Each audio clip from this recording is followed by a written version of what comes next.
Hello, everybody. My name is Tony Allison. This is Keegan Stottlemyre. We're back with episode 3 of the AltFantasySports podcast. Got a lot of stuff to talk about today. Johnny Manziel, championship game, other stuff. We'll figure it out. So, let's get into it. You can follow us on Twitter at AltFSPodcast. You can find us on Spotify, iTunes, YouTube, pretty much anywhere you want at this point. Except Podbean. Except Podbean.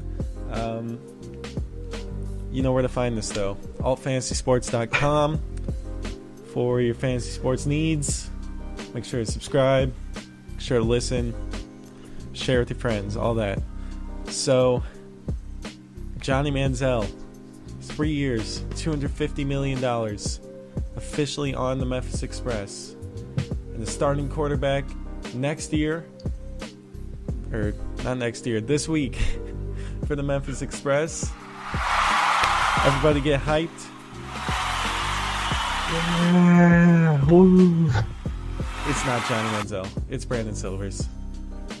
I understand. I agree. I agree with Brandon Silvers. He had a good game last week in the loss to Salt Lake, and I don't think Manziel's ready yet.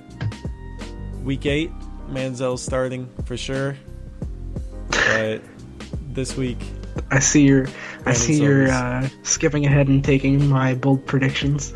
No, that's not my bold prediction. That's one of mine. That's one of mine. Oh well. But yeah, Johnny Manziel announced actually like a few minutes after I put up a poll on Twitter to see where it was like, hey, if since Mettenberger's out, is Johnny Manziel going to the Express? And like 5 minutes later, it was official. Johnny Manziel's on the Memphis Express.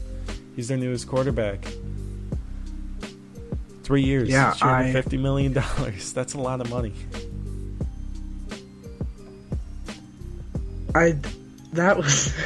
Wow, I wrote 250 million.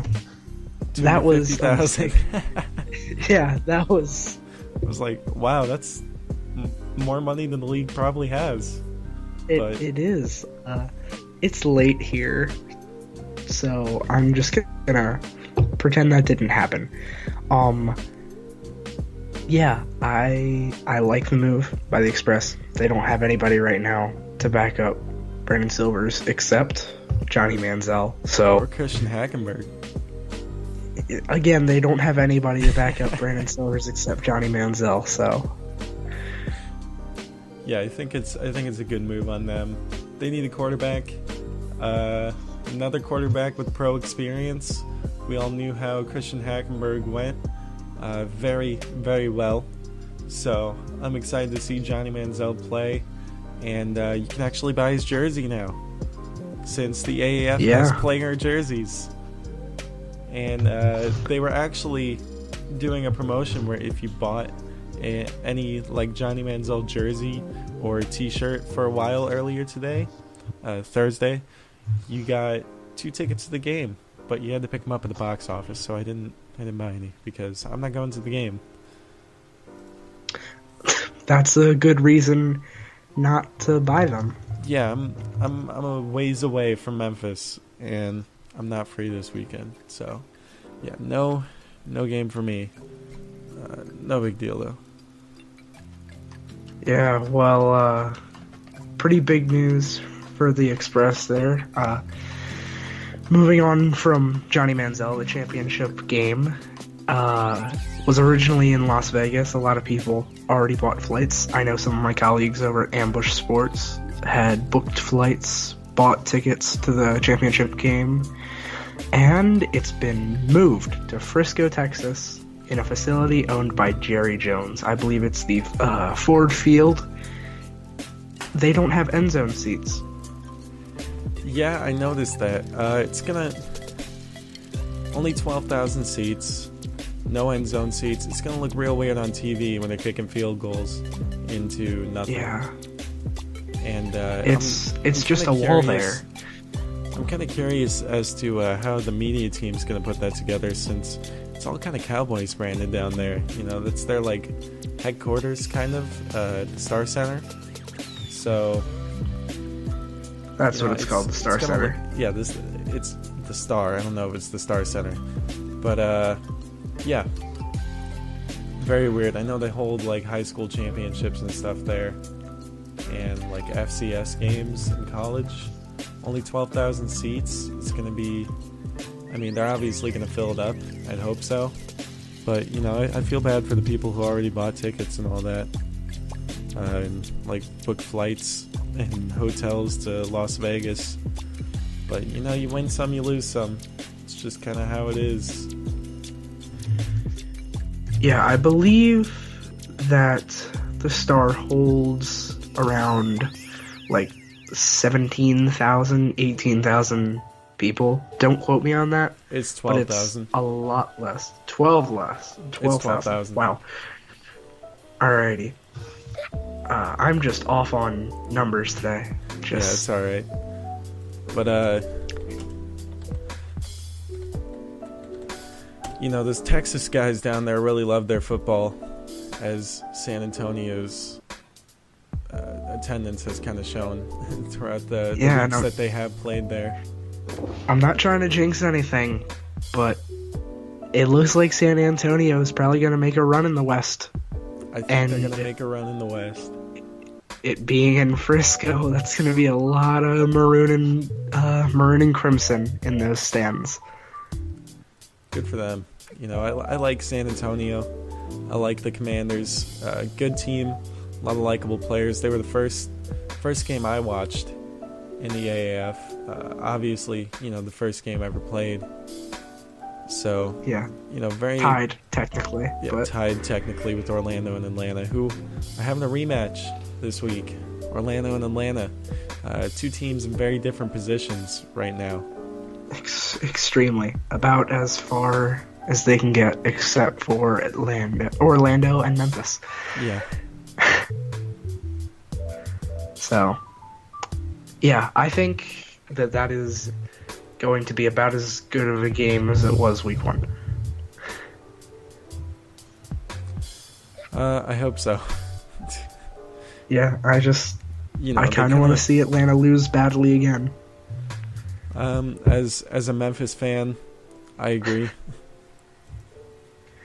As an AAF fan, I agree.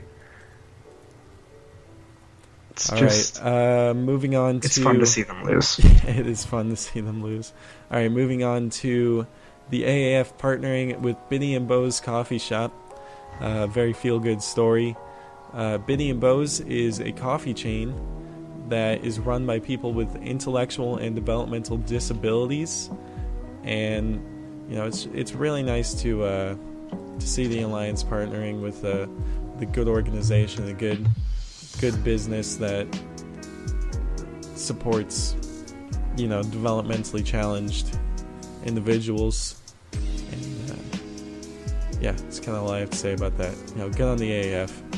Glad they're doing this. Yeah, it's a real feel good story, as you said. It's just something you love to see. A startup league partnering with such a great cause like this coffee shop.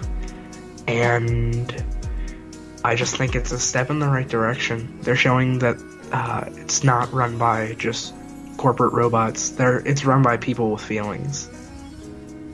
And I think it's a really good step in the right direction. I agree. I think the more the Alliance can partner, you know, the more partners the Alliance has, the better.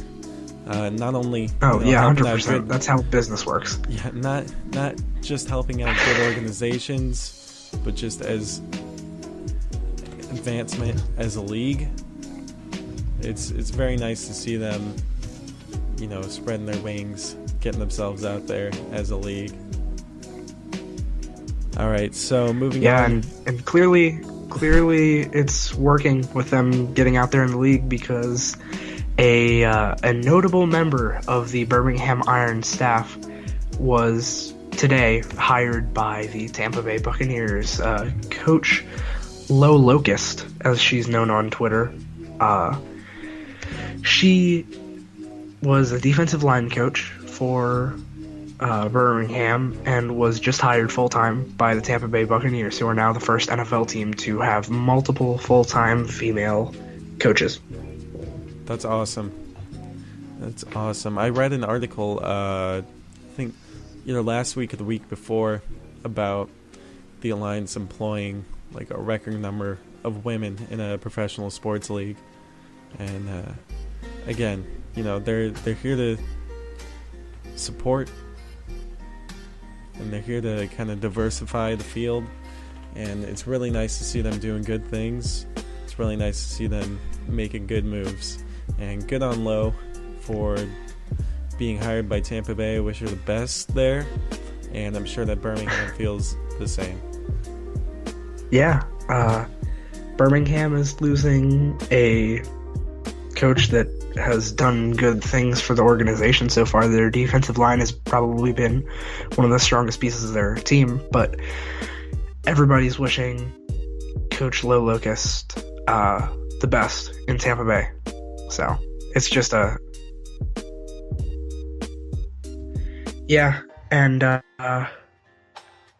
all wishing her the best. And more news with the Birmingham Iron. Birmingham Iron President Tom Ward and Vice President Randy Campbell are no longer with the team, the AAF has stated, which is extremely interesting because that's all the information we have on this. Yeah, we haven't heard any reason. We haven't heard any comments from either of them. And, it's just kind of a mystery. I'm sure we'll hear more about it in the coming days, coming weeks, but all the information we have is that Tom Ward and Randy Campbell are out from the team, and we don't know if it's a good thing or a bad thing. The official statement from the Birmingham Iron's front office says Birmingham Iron Birmingham Iron President Tom Ward and Vice President Randy Campbell are no longer with the Alliance. We wish them the best of luck in their future endeavors. So, basic statement for a very weird situation. I'm hoping it's something good, like they got a good offer from an NFL team or something, which I doubt, but, you never know. Yeah, I saw something earlier. The current idea that's going on, the first two games garnered over 17,000 attendees each, and the third game was on March 3rd. March 3rd was not a great night in Birmingham. It was cold, windy, rained prior to the game. Area was under tornado warning, and Lee County in Alabama actually lost 23 lives to a tornado that night. Now, the attendance dropped for the March 3rd game, but we can't really blame the Iron for that because of the horrible conditions. Obviously. So I'm not thinking that that's what really happened. I'm not thinking that's what transpired, but that is the current idea. Yeah, I really have no idea. I mean, 17,000 seems pretty standard across the league for average attendance. There are teams with lower average attendance, and there are teams with much higher attendance. San Diego and San Antonio, much higher. Memphis, Atlanta, much lower. So Salt Lake, and none of those guys have been fired. So I don't think attendance has anything to do with it. It might just be a business move. It might be like an ethics move. Maybe they did something, but I'm not gonna make anything up, try to figure anything out until I hear more about it, because probably get it completely wrong. I know nothing about it. So, yeah. But the president and vice president of the Birmingham Iron are out. Interim president's in. And we'll see where it goes from here. Now, segueing from the weekly news, we have our first official segment on the show. It's pretty exciting. Segment doesn't have a great working name right now. It's just called Game Notes. Yep, and basically, yeah, it's notes about each game. Pretty self-explanatory. So, yeah, there are 3 points from each game, and we'll go over those now. So starting with Memphis versus Salt Lake. Even in DeMornay Pearson-L's worst performance of the past couple weeks, he still showed that he's a force to be reckoned with. He had 5 catches on 6 targets, I believe. Let me just pull this up. He had 5 catches on 6 targets for 38 yards, and he was still beating the coverage from Memphis, but Memphis didn't really allow anybody but Nick Truesdell to get that many yards. So even though DeMornay Pearson didn't have a crazy stat line, we saw that he was still pretty dangerous in his weakest game in the past couple weeks. Even when he's not putting up great stats, just seems like every time he goes out there, he's been confident and he's looked good. He's looked like a true professional player. And a lot of the other guys on Salt Lake, you can't say the same about them. So, to have a true professional going out there and performing at their best every single week, even if it's not the best in the league, it's really reassuring to the organization that you have a guy that can go day in, day out, week in, week out for you 100% at all times. And, whether he ends up in the NFL or not is to be seen. But I think out of all the guys who deserve to be in the NFL, Pearson-L has the work ethic, and so far he's got the stats to back it up. Yeah, and I'm sure you can attest to this, maybe even a little better than I could, because I didn't watch the entire game. But every single snap, DeMornay Pearson-L was garnering attention from at least one defender. He was never left wide open on the field. Well, they know. I mean, he's put up good numbers this year. In every single game, you leave him open, Woodrum's going to throw to him. And exactly. Once Pearson-L kind of gets in the open, he can break tackles. He's fast. He can make moves. He's going to go for a lot of yards. And he's been so consistent and so good that I think besides some of the quarterbacks, he's my offensive MVP this year. It's a hot take. Wow. Yeah, that is a hot take. For sure.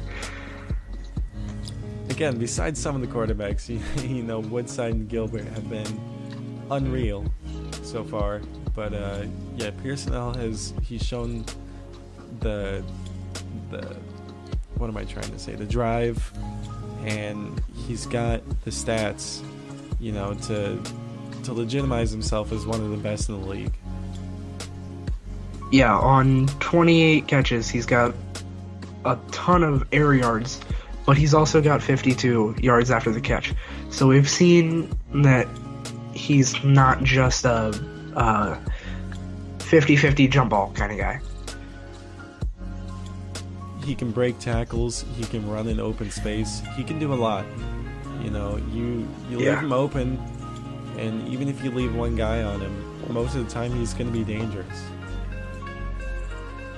Yeah, and speaking of good offensive players in this game, Brandon Silvers, I wouldn't say put on a clinic, but he had a pretty good game. He went 24 for 37, 240-some yards, a touchdown, no interceptions. So better than any of Hackenberg's starts. Yeah. obviously, and Silvers didn't even start. So it was, good outing from Silvers. I think that's why he deserves the start over Manziel next week. Not just because Manziel isn't ready. I don't think he is ready. It's just because Silvers has the hot hand right now. He played well last game, and Memphis is gonna do pretty good against Birmingham, I think, this week. I don't want to go into our game predictions yet, but I think Memphis, win or lose, Brandon Silvers is gonna have a pretty good game. It's a hot take. A lot of hot takes for me today. Yeah. Our last game note from Memphis and Salt Lake. Carter Schult is, no surprise, still very good. He has been one of the best edge rushers this year. He is the leader in sacks. He's got 7 sacks right now. The next highest is Jaron Elliott from San Antonio with 5.5. And then Demontre Moore with 5. A couple guys with 4. But the fact that he's so ahead of the pack in terms of sacks, he's the only guy averaging more than a sack per week. Carter Schult has been nothing less than dominant this season, and we will see how he plays against one of the better offensive lines in the AAF this week in San Antonio. They don't play San Antonio. I think they play Birmingham, right? No, Salt Lake plays San Antonio. Oh yeah, Salt Lake. My bad. I was thinking Memphis because we were just talking about them. Yeah. Yeah, Carter Schult, still very good. I think he'll continue to be very good for the rest of the season. San Antonio is going to be a pretty big test for them, for him. But I think he comes out with a sack, maybe a sack and a half, and just keeps his league in the league. He's good. He's going to be good for a while.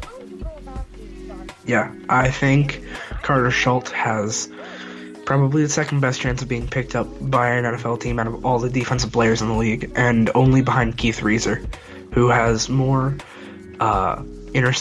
more defensive touchdowns than a lot of highly touted wide receivers at the beginning of the season have touchdowns now. More touchdowns than Luis Perez has. Yes, that's true.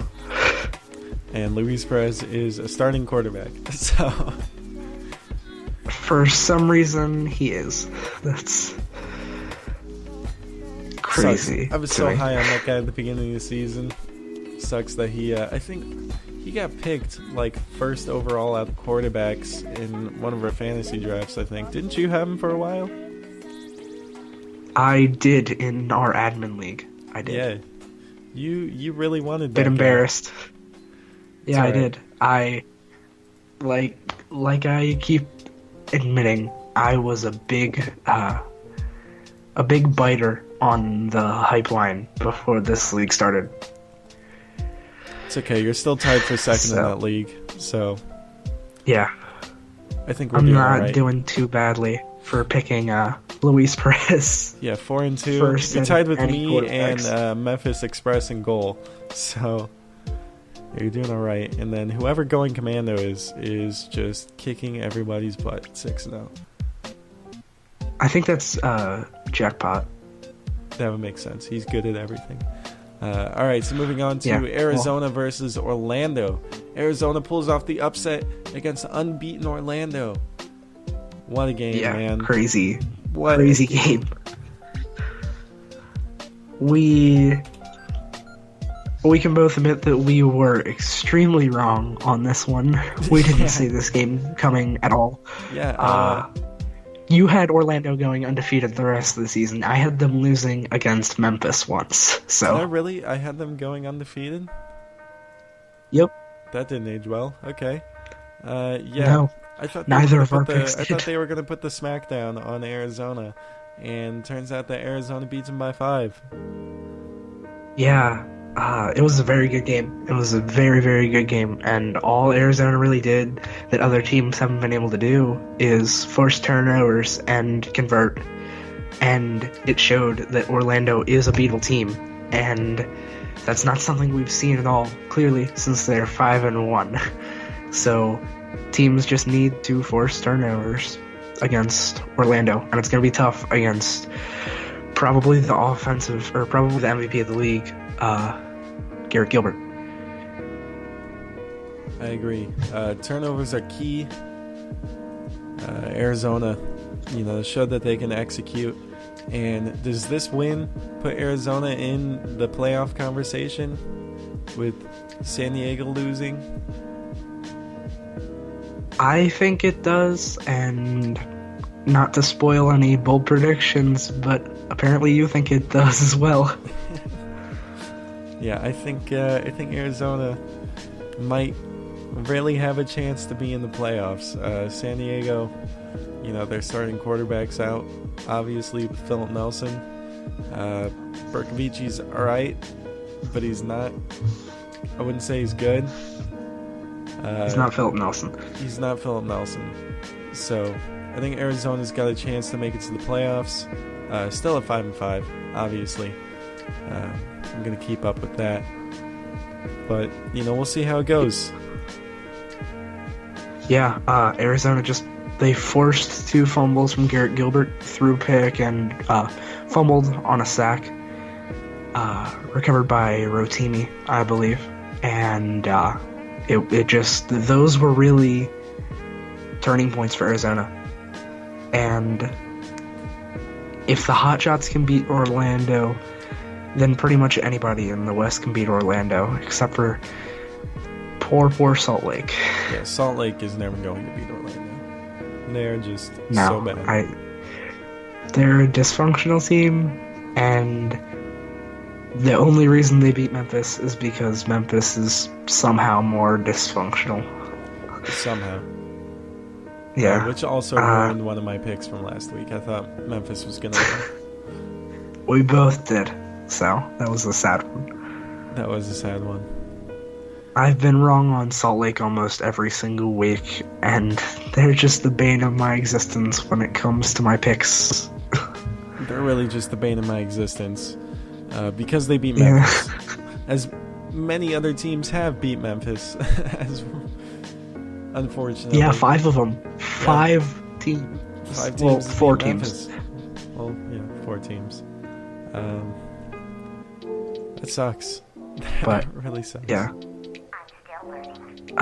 Another interesting thing, even in Arizona's 3rd win of the season, in week 6, Wolford still didn't show that he's back to his early season form.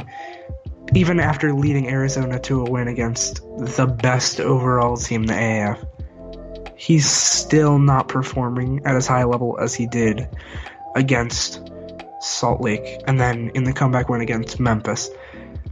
Wolford needs to get going, or else this Arizona team isn't going to be able to make a run at all. I don't think John Wolford is as good as we think he is. He had those 2 he's not. good games against Salt Lake and Memphis, but if you look at where Salt Lake and Memphis are right now, you can kind of understand. It's pretty easy to beat up on the 2 worst teams in the league. Especially if you're an average to above average quarterback against 2 pretty below average defenses. So I don't think Wolford is as good as we think he is. He's a serviceable quarterback. He's about average, but I wouldn't put him in my top 5 for quarterbacks in the league. So I think he's average. I mean, just like the rest of the team, he's average. He had a couple of good games against some bad teams, and he had an average game against a really good team. So I think average quarterback for an average team is just kind of fitting that they're 3-3 right now.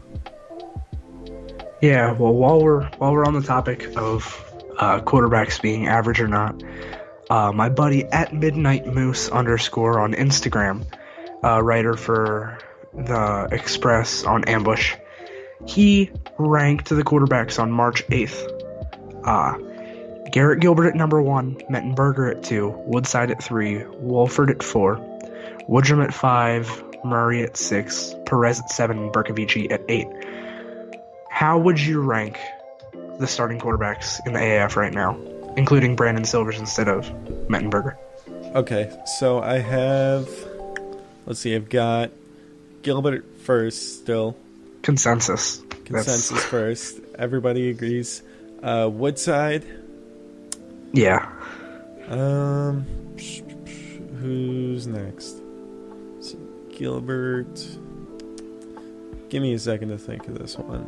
It really drops off after those two. It really does drop off after that one. There's a small elite pack of quarterbacks, and then they're all average or worse. I'd say with Mettenberger out, Silvers drops down, Wolford goes up to 3rd. I'd say 4th, I'm gonna put Aaron Murray.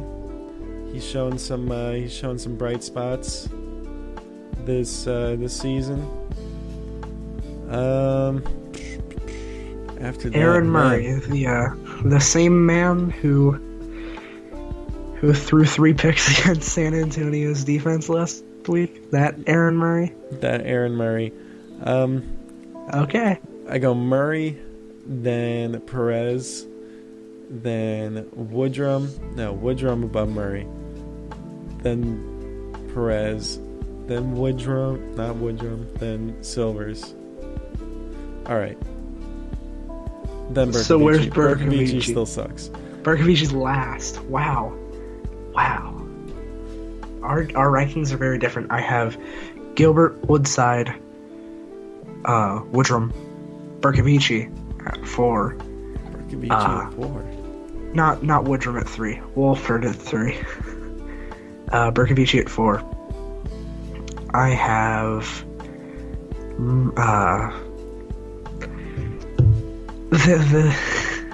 the only solid pick after this is just Woodrum last. I have Woodrum last. He's not a good quarterback.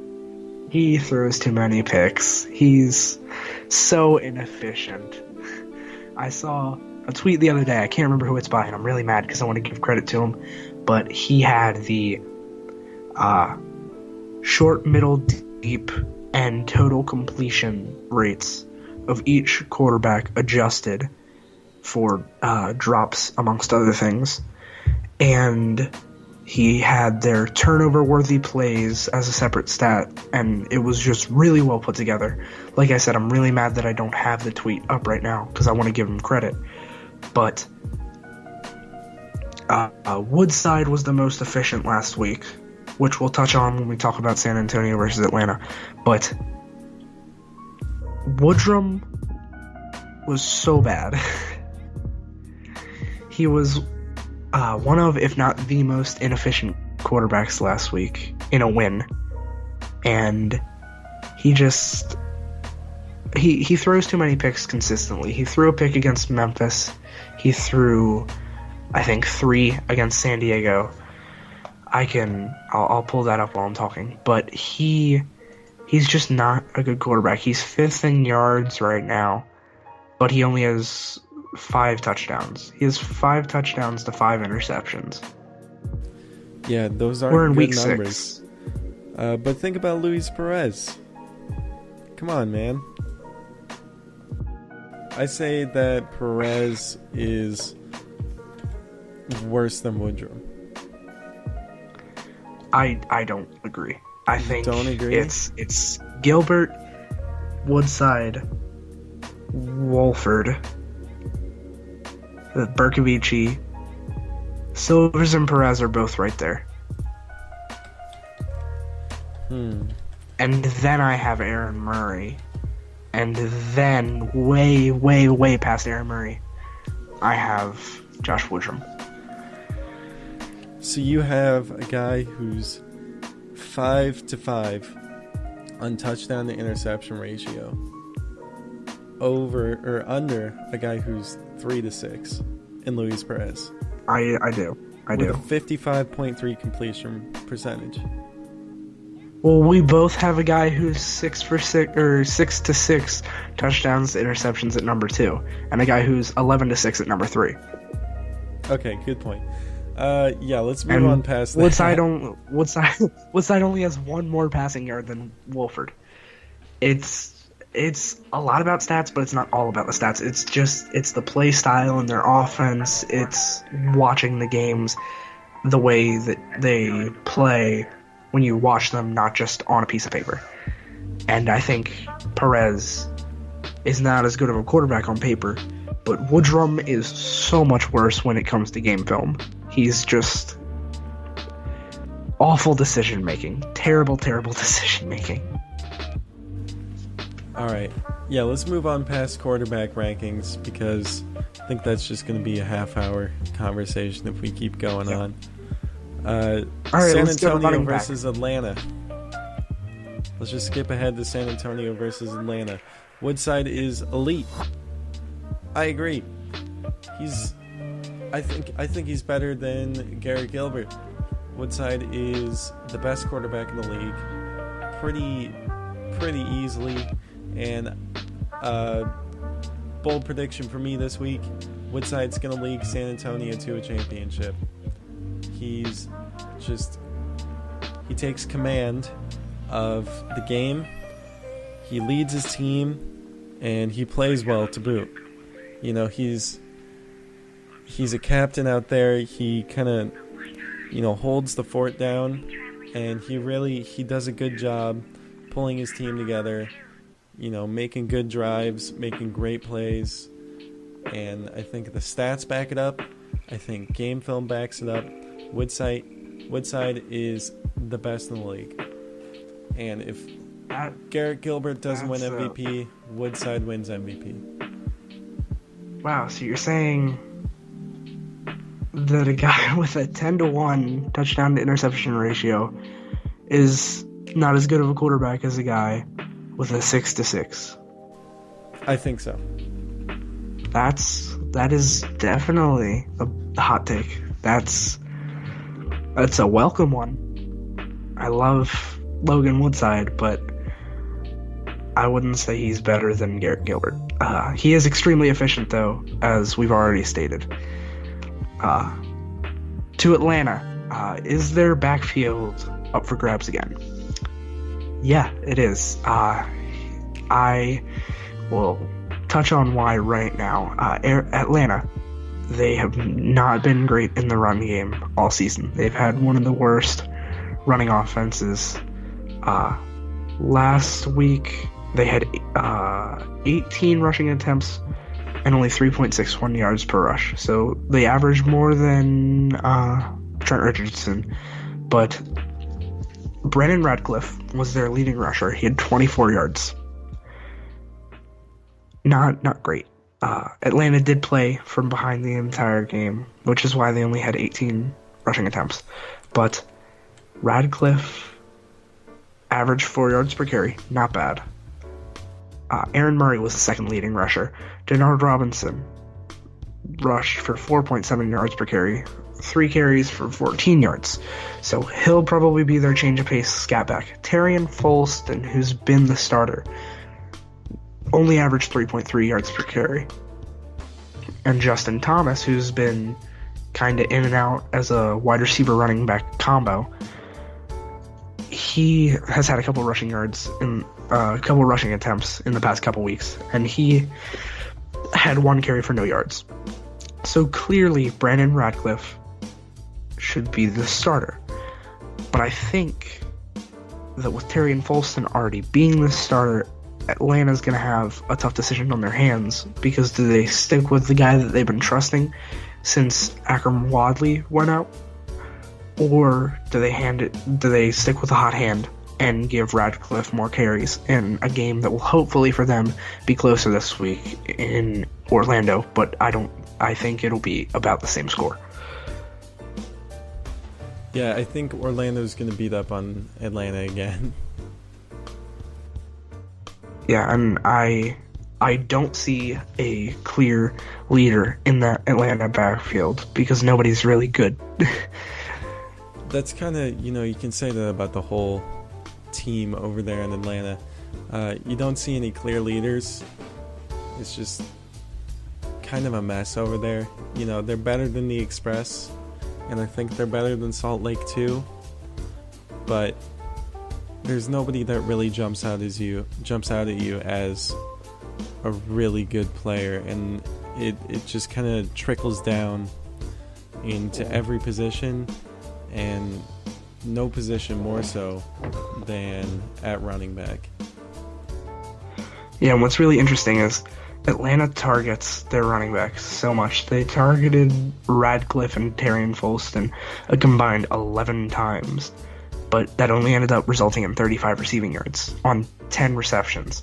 So clearly something needs to change in their backfield, and I think that Denard Robinson should get more touches. I agree. Denard Robinson deserves more touches. He's been consistently okay for them. You know, I don't want to say anybody's been good for them, but you know, he's been all right. I think I have him on one of my fantasy teams as well, so I'm hoping he gets me a few points. So I may be biased, but I'm trying to check right now if he is. While you check, I'll touch on the next point. Atlanta's rushing defense was surprisingly good against Faro. I would not trust any of the Orlando running backs going into this week. Specifically not, what's his name? I'm blanking, and I'm saying a lot, and I dislike it. Davion Smith, I think, Smith? is their, he's their, like, power back, isn't he? Or, like, bruiser? I'm not sure. Yeah, because D'Ernest Johnson is their kind of, like, quick, agile back. I would not trust Davion Smith. He has a similar run style to Kenneth Farrow. Not as efficient as Farrow normally is, but I would not trust him. I wouldn't even trust Davion Smith, honestly, going into this game against Atlanta. Atlanta's rushing defense has been quietly very good this season. You know, I'm going to say I don't agree there. Davion Smith has been serviceable. He's been a pretty good kind of anchor back to D'Ernest Johnson, who has been far and away the better back. But, you know, Davion Smith, he plays his role. He doesn't do more than he needs to. And I think, you know, like you said, he fills that bruiser back position really well. Alright, we're gonna have to disagree on that one. On to Birmingham and San Diego. Game of the week, easily. But some points to take away. Perez, not a good quarterback just because he finally threw some TDs. We're in agreement here. You said he's super low in your quarterback rankings. He is. I have him 5th or 6th because there aren't any good quarterbacks outside of Woodside and Gilbert. So, yeah, just for all of our listeners, don't be fooled into thinking Luis Perez is any good because he threw 3 touchdowns against San Diego, because those are all 3 touchdowns. He's not good that he's thrown this season. Exactly. And he's thrown 6 interceptions, I believe we said earlier. He's just not been great. And just because Berkovici had the same stat line doesn't mean that Perez is just as good of a quarterback. Berkovici is, in my opinion, a better quarterback than Luis Perez, and I'm looking for the stats I was looking at the other day when it comes to adjusted completion percentages, because I believe Berkovici was pretty efficient. Like I said, Luis Perez, not a great quarterback. I think we both kind of agreed there. He threw 3 touchdowns, you know, but he also threw 2 interceptions, as did, Berkovici, but he's not efficient, and one good game doesn't offset the entire season. The same kind of thing with Berkovici. Berkovici's been okay this season. He hasn't played much, but he's been more efficient than Perez. But one good game doesn't offset, a season of bad games. Just like with Luis Perez, one good game doesn't offset a season of bad games. So I think it was kind of a battle of two pretty not good quarterbacks, and just the one that has had the most playing time came out on top. And a quick note, please just watch Fleet games because they're so good. Win or lose, San Diego's kind of the team to watch for me. They're 3-3. They're sitting at 500 right now, but just the energy and the way the team comes together and the way the crowd interacts with them, it's so fun to watch. Yeah, so I found the guy who tweeted this out, Zachary Garton on Twitter at the Sideline10. He was the one tweeting out these stats. If I can go and find them real quick, I will bring them up. If I don't see them in the next... Oh, here we go. Final stats for Mike Berkovici. He was extremely good on medium passes with almost 75% completion percentage. Pretty bad on deep passes, 34. 55 at short, pretty average. 8 drops. He did have 2 dropped interceptions, but a dropped touchdown pass was included there. He was pressured on 31% of plays on 42 snaps. And most of those were from outside. He only got sacked once, which is a good sign for a bad offensive line. But he was forced to leave the pocket 8 times.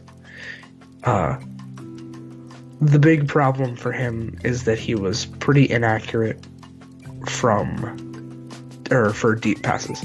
He only had one accurate throw, which resulted in a completion. And he had a pretty high total of turnover-worthy plays in 5, but he had a 63% accuracy percentage adjusted, which is higher than most AF starting quarterbacks have a completion percentage in the AF right now. So I think it's unfair to say Berkovici is one of the worst quarterbacks in the AF. I think he's a higher level average quarterback, or a higher level bad quarterback. I would say higher level bad quarterback is probably, where I would sit. I might just be hating on him because I haven't seen him that much. He's only played in a few games. So I think if he had been starting all year, there was no Philip Nelson. Philip Nelson doesn't exist. Let's just forget about him. Berkovici's starting all year. I think San Diego is still 3-3, but I think he'd be a little higher up in my list. So I think I've been a little unfair to him, but we'll just kind of see how that plays out. All right, let's jump into these power rankings. Oh yeah, power rankings, my favorite part. So there's a debate. There's a debate between a lot of AF fans on who should be first in the AF power rankings. And everybody's between San Antonio and Orlando. So I personally have San Antonio at 1 because power rankings to me are more about momentum than overall record. And Orlando being on a 1-loss streak is definitely less momentum than San Antonio on a 3-win streak. So I think that San Antonio is number 1 in my power rankings. I'm going to have to agree with you there. I think overall, I still think that Orlando's the better team, but San Antonio with the 3-win streak definitely does have more momentum. Orlando, I believe, is going to finish with the better record, but right now San Antonio is playing better football, and they seem like the better team in the last few weeks, especially with Orlando losing last week. But yeah, I think Orlando's the better team. San Antonio has the most momentum. Yeah, so running through my power rankings, it's San Antonio at the top, Orlando, Birmingham, Arizona crawled their way back into the top 4, top half of the league. San Diego drops out of it. Salt Lake jumps up 2 spots. Atlanta stays where they were, or maybe they dropped, I can't remember. And Memphis falls to last. I'm going to say San Antonio, again, kind of the unanimous choice here. Orlando. Say Arizona, they pulled off a big upset. I think they are ahead of Birmingham, and Birmingham falls to 4th. Birmingham did win, Alrighty. but it was a comeback, and it was a real close game against a team that isn't in the top half of my power rankings right now, and a team that I don't think is playing at full strength. So, it's a game that they easily could have lost. And they were down pretty heavily in the first half. And Arizona just kind of, they seemed to have more, they seemed to take more command over the game against Orlando than Birmingham did against San Diego, at least in the first half. The second half, you can kind of argue there because Birmingham did come back and beat San Diego. But I think Arizona deserves to be in the top 3 right now, despite the record. Birmingham's 4th. San Diego is at 5th. They're technically 2nd in the West right now, but I think Arizona's the better team. After San Diego, I have Atlanta. And even though they came off a really ugly loss against San Antonio, still think they're a better team than Salt Lake right now. And at the bottom, Memphis. You lose against Salt Lake, you're gonna be in last. Yeah, that was not pretty for Memphis or any Memphis fans, or just really anybody who wasn't rooting for Salt Lake. I know you're a Memphis fan. Yeah, that was pretty tough to watch. I bet it was. It was tough for me to watch because I picked them, so that was tough. Yeah. Alright, heading on into our players of the week. On offense, wide receiver from Birmingham, Damian Washington really stepped up this week. Hasn't done much before this week, but he had only 4 receptions on 10 targets, but he converted those for big yards, 128 yards, that's 32 yards per catch, and 2 touchdowns. Honorable mention, Montez Ford from the Fleet. He had like 186 yards on 3 catches, so big yards from him, but no touchdowns, so gotta give it to Damian Washington. I believe he was the fantasy leader this week. On defense, we have Darren Smith, safety out of San Antonio. I like this guy, possibly getting his jersey. Still haven't decided on that. I need some help. He had only 3 tackles, but he had 2 passes defensed and an 87-yard pick 6 off Aaron Murray, which was extremely fun to watch. It was a great pick by Darren Smith. And I'll let you say the special teams player of the week. My boy, Ryan Winslow, the punter from Memphis. 7 punts, which good for him. Not great for Memphis overall, but, good for him. 7 punts for 379 yards, the 54.1 yard average. Those are NFL numbers, Keegan. Those are NFL numbers. This guy's going to the big leagues. What a game for him. Not a great game for Memphis, but at least there's a bright spot. Ryan Winslow, Special Teams Player of the Week, punter out of Memphis. Good for him. Yeah, I don't think we could give it to anybody else. There weren't any special teams returns for touchdowns. No kicker kicked more than 2 field goals this week. So I figured I'd give it to your boy Ryan Winslow because you love punters, you love Memphis. Figured I'd throw him in there. It's a bittersweet relationship with me and the Express.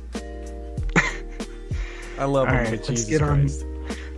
Yeah, I feel that. I feel it from a distance because my Commanders are in first in the West. So, let's get on to our bold predictions.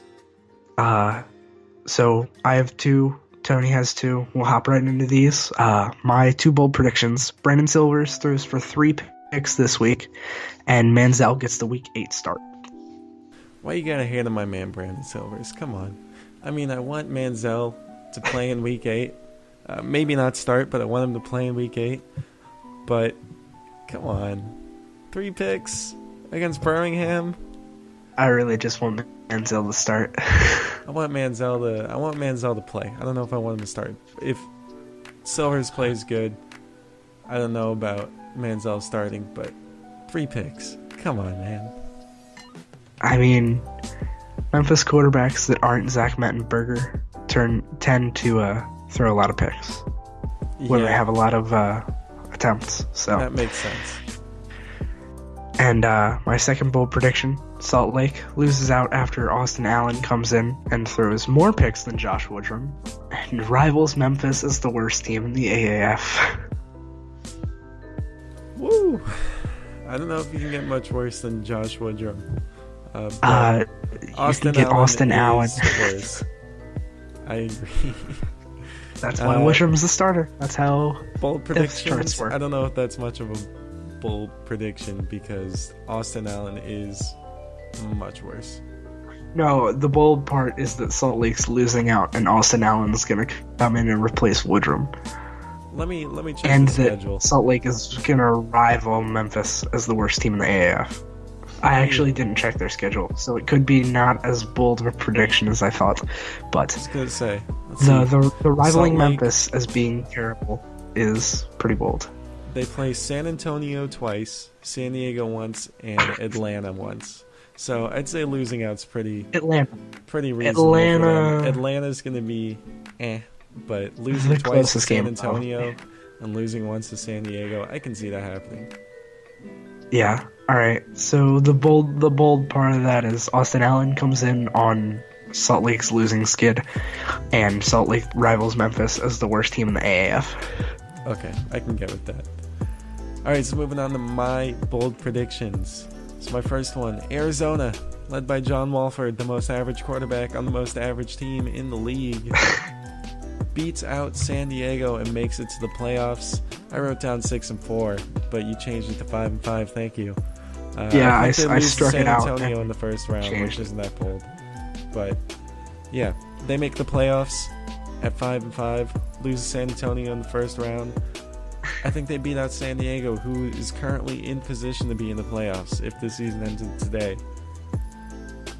Yeah, that's a pretty bold prediction considering Arizona is the most average team in all of sports history. And you know what's really average? A first round exit. 5-5. All right, moving on to my second prediction. Woodside and Gilbert get picked up by NFL squads after the season ends. They're not coming back next year. I think Gilbert's more likely because he's shown... Yeah, I think Woodside's the bold part of that. Woodside is more the bold part of that. I'd like to see him go to the NFL. But, yeah, Woodside and Gilbert going to the NFL. That's my bold prediction. Not saying they start. Obviously, they're probably not going to start. But we'll see what happens. All right, moving on to our game predictions for next week. We've got Orlando and Atlanta. Just a note before we start. Oh. A note before we start. We were 1-3 last week on game predictions. So okay, let's not do that again. Yeah. All right, Orlando and Atlanta. Orlando, obviously going to win. Maybe not, 34-15. 34-15. I'm just going to let That's you go my with score the scores. prediction. I didn't really think about the scores. But yeah, Orlando wins. All right, San Antonio, Salt and Lake. Salt Lake. San Antonio wins this one. I got a close one, 21-18. Salt Lake's pretty San bad. Antonio. Salt Lake is pretty bad. They are pretty San bad, Antonio is going to win. But they've put up fights against pretty good teams. So San But they haven't Antonio won those by games. 3. That's true. That's why I have San Antonio winning. All right, Arizona San Antonio and by San 3. Diego. Game of the week. Game of the week for sure. 2 3-3 teams battling it out, trying to make the postseason. Yeah. I've got San Diego winning this one. You have All right, Arizona we're gonna winning disagree. this one. I do. I have Arizona winning 25-23. The third straight week that San Diego's game is decided by a buzzer beater field goal. Oh, okay. So you think it's going to be Arizona making the field goal? Yeah, I do. Also, Let's throw it back an to Johnny interesting- Hageman 2 weeks ago, please. I mean, maybe a buzzer beater missed field goal by Hageman. Okay. Yeah, I can see that happening. I hope not, because I like Hageman. Yeah, me too. But also, I think Arizona pulls out the victory and game of the week. So, As San Diego Fleet games tend to be. Game of the week. yeah. Interesting note, though. I have them in a buzzer beater. The only buzzer beater games this year have been night games. This is a 4 o'clock Sunday game. So, straying from the pack a little bit. Maybe not a buzzer beater. All right, Birmingham and Memphis. You say Birmingham. I say Memphis is going to get revenge for week 1. Memphis improves to 2-5. Ooh. Birmingham drops to 4-3. It's going to be a close one, but I think Memphis edges them out with Johnny Manziel coming in as the backup, leading them to a second half victory. I think Memphis gets their revenge by actually scoring points this time, but Birmingham wins 15-8 in a defensive battle. I'm going to have to disagree with you on that. And with that disagreement, that's going to be the end of the show. Sorry it was a long one, but just Extended episode. Yeah, We'll call it the we had a extended lot of stuff to episode. talk about, and there's some stuff that we didn't talk about, I think. So Yeah, there probably is. yeah, so, Like Arizona's backfield. yeah, let's not worry about that. Yeah.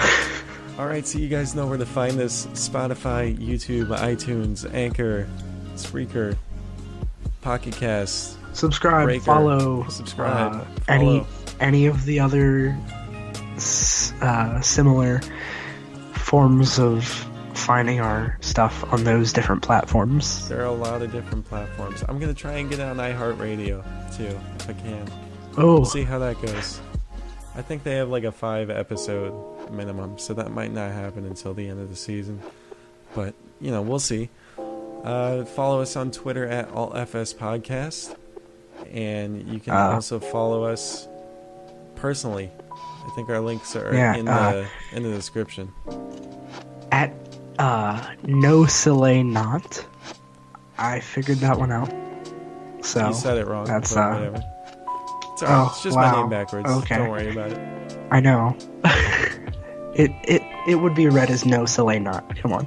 Okay. And K Stottlemyre AAF. So yeah, follow us on Twitter. We'll be back next week with another Alt Fantasy Sports podcast episode. Thanks for listening, guys. I almost said watching. Alright, see you guys next week.